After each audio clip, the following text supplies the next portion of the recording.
My name is Joe Weston. I'm an international trainer, a workshop facilitator, executive coach, life coach, mediator, various other things.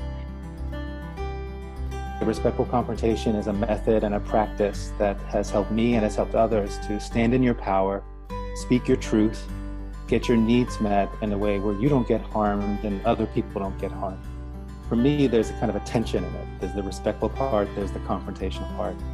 And a lot of the work I do, is, as well as offering exercises and practices to build resilience, is to go within and look at thought patterns and viewpoints that we have that we maybe didn't examine.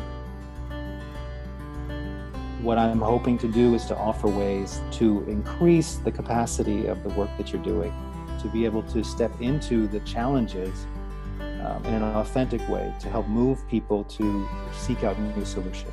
The purpose of this is to just make it easier for you to do that. You know, it's basically to make the job of an Ombuds person just be more resilient, so that you don't have to go away at the end of the day exhausted. You don't have to suffer from compassion fatigue. You can actually go home with more energy at the end of the day than you came in with. What I would often hear is that, you know, I've done the training, I learned a lot, I've got the right words, and I apply it for 2 or 3 days, and then, you know, then I just go back to my old patterns.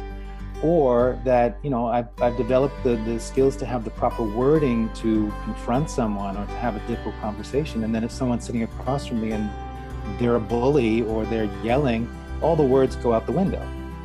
So the body-based aspect of it is very, very simple, easy to apply exercises that you can do on a regular basis, reworking your neural pathways. I can see for Ombuds people that there's an opportunity to step more into their own personal power, not only to feel more resilient and more courageous to have the conversations with other leaders, but to be an example. I love working with people who have committed their lives to peace and to resolving conflict and to creating environments where people are empowered. So I'm looking forward to just being there and to connect with others and learn myself.